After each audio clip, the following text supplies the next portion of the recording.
All right, welcome to Witchpolice Radio. I'm here again. This is kind of a makeup episode. We've had to reschedule it a couple times, but I'm glad it's working out because it's with well, they're going to introduce themselves in a minute, but I think that this one is going to be interesting because there is a certain topic associated with this music that I know absolutely nothing about, and it's like a very strong part of what's going on here. So I'm looking forward to this one because it's definitely taking me out of my comfort zone. But before we even get into that, I think the easiest way to start this off is if the three of you want to introduce yourself and then maybe give a bit of background about the group and what it is you do in the group so people can put a name to the voice. So let's just start with Scott because you were I think you were the one I was organizing this with. So let's get going with you first. For sure. My name is Scott Willett. Some people might know me as Skitty Popes. We started Cheap Heat a few years ago because of my love of pro wrestling. I play guitar and sing in the band and write pretty much all the songs except the covers that we do. Right. And who else have we got here today? I'm Mark. I play Mark Leneview. I play drums in the band. Don't really know what else to say other than that. Cool. You play drums, all right? My name's Steven Turknowitz. I play the bass in Cheap Heat, and Cheap Heat kind of started, we were already playing in a band together called Crater Face. That's semi-active right now, but sort of on a hiatus. But yeah, we do a couple projects together. We all went to high school and junior high together, so we've all known each other a pretty long time. And yeah, that's the short and skinny of it. Cool. Well, and I mean, and if you didn't guess, the wrestling thing is something that I'm really. I just, before we talk much about your band, like my experience with pro wrestling has been that when I was like 10 years old, we had those rubbery action figures, with the ring and everything, and that and like playing a couple of video games on the original Nintendo. That was it. And then after that, I was like, okay, I'm done with this. Move on to something else. And for the longest time, I didn't realize that people my age or in my peer group or whatever were even still into it. I thought it was this thing that we did when we were kids and then it was gone. But then over the past like 15 years or so, I've noticed that not only are people I know into wrestling, but they're like really into wrestling. And there's this whole kind of almost punk rock, like DIY-ness to it. And there's a local scene and all that stuff I had no idea about. So, I mean, I'm coming into your music. I get it from the musical side of things, but the wrestling stuff is just way over my head. So, I guess maybe that's a place to start. Like, what is it about pro wrestling that made you want to write songs about pro wrestling? Like, what is the appeal for you? I guess. Well, actually, I was the same. I loved it as a kid. I was probably a little more into it than you were. Me and my brothers used to do the whole backyard wrestling thing and everything. And same thing, fell out of it when I got to a certain age and didn't really pay attention or care about it for a long time. And probably about 2015, I came back to it, started watching the old clips of the 90s stuff that I grew up with, and then kind of got into the modern stuff and the indie wrestling and Japanese wrestling, and then the local guys that are doing awesome shows all the time, and yeah, it just kind of blossomed from there. And I became kind of an obsession that it's easy to write songs about. So it's well, it's very dramatic, right? I mean, I guess there's a lot of storylines and things you can reference in a song for sure. Yeah, all kinds of match types and rivalries and stuff that I can easily write dumb little songs about. Am I right in assuming that there's almost like a punk rock DIY element to it, especially locally? Though it seems like that the way everything's being kind of promoted and organized. I mean, there's I've even seen some wrestling events where there's like a hardcore band playing between matches and stuff. Like, it seems like it's very intertwined with the punk scene in a way that I never realized. For sure, a lot of the guys that are running some of the local promotions like Winnipeg Pro Wrestling and that kind of thing, like, are people that have been involved in the music scene, and so it is kind of has a similar feeling to going to a punk show. Yes, yeah. Well, I've always intended to go check it out in person because the local stuff anyway, because it does seem like it has that vibe to it, and it's a lot of fun. Yeah, I bet. What about the other guys? Are you both wrestling fans as well? For me, my mom had a big crush on The Rock, so that Stone Cold Rock she rented every pay-per-view. So they say WrestleMania 17 is kind of like the one where it's Rock versus Stone Cold. And I have a very vivid memory of watching that as a kid. And I'd watch it every Thursday night with her as a kid. But again, I also fell out of it. And then just getting older, it was fun to go back and watch that corny Jerry Springer-esque era. And, you know, I went through it again. And I think as far as the content, like the lyrical content of the band, it's that good guy versus bad guy thing. And there's so many terms that, like, there's a few songs that are like kind of breakup relationship songs, but all the terms are in wrestling, and it's just like a fun little like tongue-in-cheek thing that's, like Scott said, it's easy to write these dumb little songs, right? Well, like the Yeah. song Fight Forever is really all the lyrics are just taken from different chants that fans do at wrestling shows, but when you put them together, it's almost a beautiful love song, you know. It's interesting. Well, and then the fans are another thing too, because I've had the opportunity to see like WWE. I think it was WWF still. I'm not even sure, but I was working for a newspaper in Virden, Manitoba, and a friend of mine was working for the TV station in Brandon, and he got free tickets through the TV thing to go see the wrestling that was happening in Brandon. And because I didn't know what was going on or who any of the characters were or whatever, I found the show a little boring, but the crowd was amazing. Like watching the people with the signs and the shit they were yelling and stuff, and it was that whole element of it. It kind of made me realize, I think, that like the corniness aspect of it that I thought was maybe wasn't cool anymore. That's people like lean right into that, right? Like that's Yeah. almost part of the appeal, is that it's this cheesy thing that and it seems like people are embracing that, and that kind of goes with the whole everything that comes with it. Mhm. Yeah, totally. It's like when people have the Rocky Horror Picture Show or the Room showings. It's like you're all in on the joke. Like it's fun to just lean into it. Like I went a couple years ago to WWE and I wrote a sign that said Vince supports eugenics, saying that all the wrestlers were grown in labs and these people are freaks, and shut down the laboratories. And it's just fun to go out and be silly, you know? Yeah. Well, and like nobody actually thinks Chris Jericho is a cool guy, but he's No. entertaining to watch, you know. Yeah, it's the more I learn about it, the more I realize that maybe I missed out on like a few decades of this whole subculture, because it seems more like, I thought it was lame when I was a teenager, but I think that it was supposed to be like that was kind of the idea.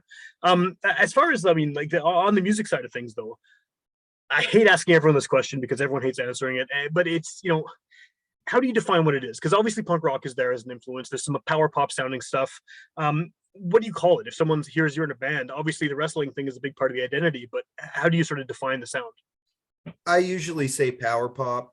It's kind of a good kind of catch-all to describe the energy of the music and kind of the bands we're influenced by and that sort of thing.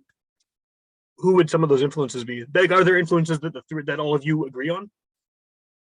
The first tape we put out was definitely heavily influenced by bands like Liquids and Coneheads and some of those like janky sounding punk bands. Okay. And the new one is a little more rock and roll, a little straightforward kind of classic rock riffs in there, you know. But it's still got the speed to it, and it's still got that kind of bouncy vibe, For right? sure, yeah. When did that come out? That new one's very recent, right? Yeah, it just came out on the 16th, which is actually the anniversary of Mick Foley losing his ear in Germany. Okay, see, like that's something that I don't know the story behind that. It sounds awesome, but like, is that a real thing that happened, or is that like Yeah, he was in a match with Big Van Vader in Germany, and he did a spot where he kind of wraps his head up in the ropes, but the ropes were a little too tight, so when he tried to pull his head out, his ear came with the ropes. like the whole ear? He's still got a bit of something there. You can find pictures online, I'm sure. I may have to look this up afterwards. Yeah. But having wrestling as a theme, do people expect that you're going to be putting on a show if you're performing live that is going to have some of that theatricality to it? Or can you just be a punk band basically playing the song straight up?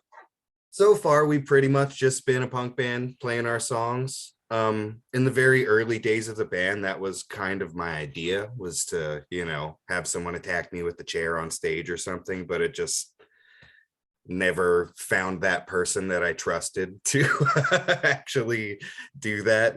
So it's something that we might, put on a little more of a stage show in the future, but for now it's kind of just go play our music. Yeah. What has this is another question I hate asking because we're everybody's sick of talking about it, but what has the past 2 years been like for you as a band? Because obviously everyone's been affected in one way or another by just not necessarily being able to be in the same room, whether that means not being able to rehearse or especially not play shows and record and things like that. How is it? How have you guys dealt with that? Just weirdness we're all in. It's been pretty tough. I feel like I've been writing a lot. I've been feeling very creative. So we do have a ton of material that we can now that we can get together, work out a little more and start, recording and releasing more things. But yeah, not playing any shows and, periods of not being able to even get together to practice or anything like that has definitely been a tough situation. But we got a record done, so that that worked out. Was that done during the pandemic, the record, or had you already finished it beforehand? It was, I think, written beforehand. But I think, yeah, we probably recorded it. I think maybe we did the drums a little bit before, but yeah, it was mostly through the pandemic that we got everything done. And that's obviously going to be different from how you recorded the previous tape, right? So was that difficult to just, time it right, I guess, even so you could actually record and do it the way you wanted to? Yeah, well, everyone with figuring out work and if we were going to work or not, and if we were legally allowed to even be in the same room and that kind of thing, it was could be difficult to work things out. There were definitely periods where we weren't able to be productive in any way, but yeah, we've found a way to find time to get together and get some stuff done. So happy with what we accomplished. Cool. And then as far as, like you're releasing, I know the pandemic seems to be, well, things are opening up, shows are happening, people are able to, go out and be together and everything again, at least for now. What has it been like to sort of release an album or an EP, I guess, during a time when you can't promote it or get it out to people in the way you necessarily would have done traditionally? Like, I know you're at the end of this and you're releasing it and maybe you can play a show to sort of celebrate the release, but things are still very kind of touch and go. And, obviously it's not as easy as it would have been even a couple of years ago to say, here's the album, here's how we're putting it out to the world, right? For sure, yeah. Well, and we did just start up our own little label to do a release. We've been doing kind of self-releases for the past couple of years and decided to sort of make it official. So that's kind of, where we're at now, trying to actually do it properly now that things are opening up again and everything. We're going to do a short run of cassettes and possibly do a little release show for that. Nothing planned as of yet, but it's hopefully going to be coming down in the near future. And then hopefully from there we can, eventually get an actual 7-inch pressed and maybe go out on the road to support it if that's a possibility. Yeah, it's still up in the air, I guess, right? For a lot of reasons. For sure. That's Rope Break Records, right? That's the label. So is that intended just to release your stuff, or are you hoping to actually, be putting out more people's music or more projects that maybe you guys are involved in? For the time being, I have probably about 5 different projects under my own belt that I am planning on releasing through the label. So that's kind of the focus for now. And I would like to do that to kind of learn the ropes of, how to do proper press releases and actually get eyes on it and, see if I can do it with my own thing before I bring in another band to trust me to do that for them. Yeah. Well, and I think that's a thing that sort of everyone is dealing with at this era in the way music is being distributed and listened to, is that you can't just be creative now, right? You can't just make the music. You have to actually be your manager and your own publicist, and you have to figure out all of these kind of other aspects of it that, you know, even a decade ago may not have been the case, or at least you could have found someone who could do it for you. And now it's expected. So, I mean, how have you guys dealt with that side of things, where you kind of have to, you know, not only make the music, but you have to get yourselves out there and put your name out there and sort of direct people to it? Because I mean, yes, you're a wrestling themed band, and I'm sure there's not that many of those kind of in the overall punk rock, power pop, whatever you want to call it, sphere. But I mean, there's 10,000 bands starting every weekend, and they're all on Bandcamp, and like the idea of making yourselves heard above and beyond all the other ones, and even getting it to the right ears. Like, how have you sort of dealt with that so far? I feel like early on we just got on a lot of good shows. We opened up for a lot of good acts like Mark Sultan and Tommy and the Commies and the Mark Men and that kind of thing. So that got a lot of eyes on us, you know. But since then, with the pandemic and not playing and not doing much, you know, like we put this new release out, and it's, you know, it's got a little traction, but it's tough to, you know, get people hearing it when we're not out there playing or out on the road touring, you know, to actually get some hype around it. Yeah. Well, and then with this new release too, I know you mentioned earlier that you know, it has more of a kind of rock and roll riffs sort of vibe to it. But and this is maybe a question for the other guys too, because I don't want to just have, you know, Scott monopolizing the conversation here. But what do you think is sort of the main differences from people who've heard your older stuff? How would you sort of define the way that this new release has kind of changed and how the sound has progressed?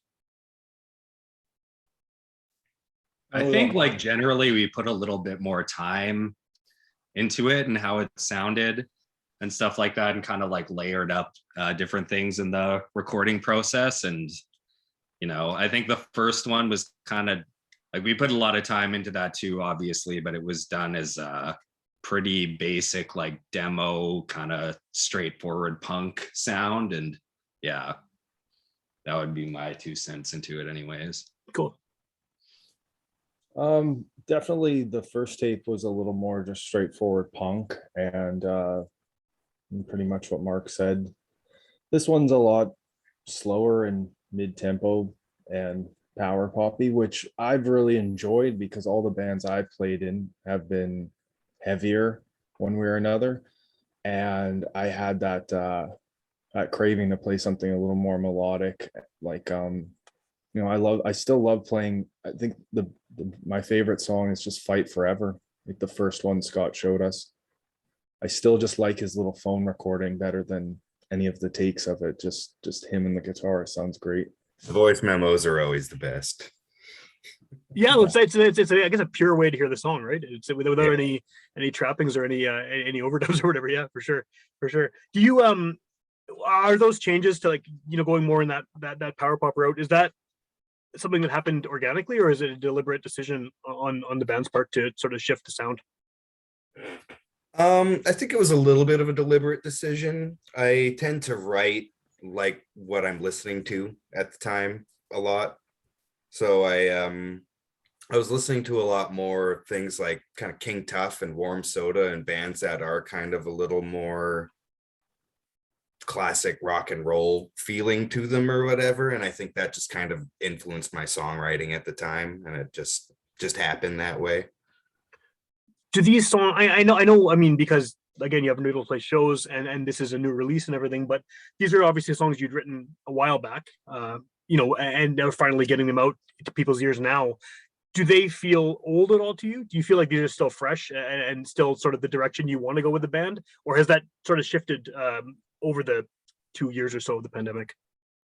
They feel pretty old. We already have another an entire EP written that we're ready to go. So we've just been kind of working on those songs for the most part. So it's yeah, it's going to be interesting to kind of go back to these songs once we're going to be playing live and everything again. But they're new to listeners, though, right? I mean, like, people are gonna. It's gonna be the first time for them, at least, even if it's old stuff for you. Yeah. Yeah, definitely. Is there just to go back to the wrestling thing for a minute? Do you have any concerns that people are going to not take it seriously because of that subject matter, or does that even matter? Like, is that even an issue? Not really. I don't take myself very seriously. So I don't think it's that big of a deal. It's just especially I do have, lots of projects coming, like I said, and some of those are a little more of my personal writing that, is a little more serious to me. So that's cheap heat is mostly fun, so I don't really mind if people don't take us very seriously or not. Well, and like you said before at the beginning too, like that you can use the wrestling stuff as metaphor, and you can use the wrestling language and everything to represent other things. So that makes total sense. Yeah, yeah. For So sure. if someone has not heard you before and they're hearing this for the first time and want to check you out, what's the best way to, I mean, listen to your music first of all, and then sort of find out what you're up to as far as potential shows in the future and things like that? We're on Spotify and Apple Music and all the streaming services, iTunes and everything. You can also check out our Bandcamp if you actually want to give us some money to get the MP3s. We're on Instagram and Facebook under Rope Break Records, Twitter, Rope Break WPG. And I think that's pretty much everywhere you can find us. And then you said this is going to probably come out on tape at some point. Yeah, we're going to do a run of 50 cassettes right away. We don't have a release party booked or anything, but that is the plan sometime in the near future. Cool. And that was, I guess, the plan with the first one too. The first one was a tape as well. Yeah. We should have a couple of those left, I think. That was my next question. Is yeah. If someone wants to get a copy of the previous record, is it just contact you guys basically, or Yeah, what's the for best way sure. there? Cool. Yeah, you can contact us on any of our social media or even through Bandcamp, and we can get a tape to you. Awesome. All right, well, cool.